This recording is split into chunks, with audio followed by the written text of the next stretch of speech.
Magandang araw. Ako po si Mark Lester Liraga at ito po ang aking daily devotions ngayong February 20. What is God's culture? Moses and the Ten Commandments. Tinalakay po ni Pastor Russell Ocampo sa 365 daily devotion. At ang Bible verse mo yung araw ay galing sa Exodus chapter 20. Kapag narinig natin ang Ten Commandments, madalas ang naisip natin ay rules, bawal at utos. Pero kung babasahin natin ang mabuti ang simula ng Exodus chapter 20, may napakahalagang detalye. Nasabi sa Exodus chapter 20, verse 1 to 6, And God spoke all these words, I am the Lord your God, who brought you out of Egypt, out of the land of slavery. You shall have no other gods before me. You shall not make yourself an image in the form of anything in heaven above, or on the earth beneath, or in the waters below. You shall not bow down to them or worship them. For I, the Lord your God, am a jealous God, punishing the children for the sin of the parents to the third and fourth generation of those who hate me, but showing love to 1,000 generations of those who love me and keep my commandments. Bago ibigay ng Diyos ang kanyang mga utos, pinaalala muna niya ang kanyang biyaya. Ang first teaching is, in God's kingdom, there is grace before the law. Hindi sinabi ng Diyos na sundin niyo muna ang utos ko bago kayo iligtas. Ang nangyari ay kabaliktaran. Iniligtas muna niya ang Israel. Sa kanya ibinigay ang kanyang kautusan. Grace comes before law. Ganon din sa atin. Hindi tayo sumusunod para maligtas.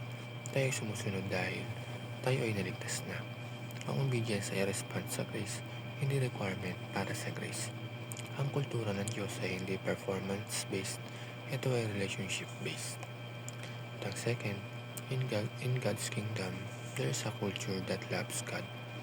Ang unang bahagi ng Ten Commandments ay tungkol sa relasyon natin sa Diyos. Huwag kang magkakaroon ng ibang Diyos.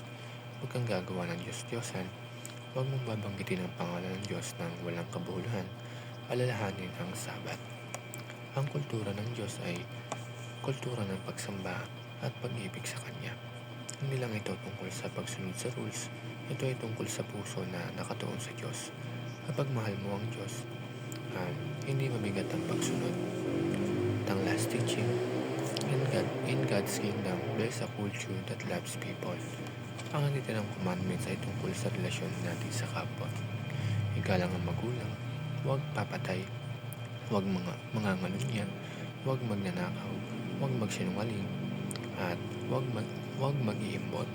Ibig sabihin ay, tunay na spirituality ay hindi lang vertical, Godward, kundi horizontal din, towards people.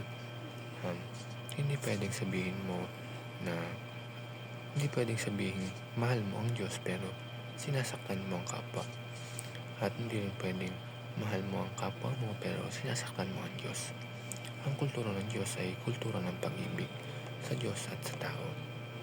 At mga kapatid, tanungin natin ang sarili natin ngayon. Anong kultura ang nangingibabaw sa buhay natin? Culture ba ng mundo? Self-centered, prideful, selfish? Culture ng Diyos, rooted in grace, love for Him, and love for others. Ang Ten Commandments ay hindi lang listahan ng bawal. Ito ay blueprint ng buhay sa ilalim ng pamahalaan ng Diyos. Yun lamang po.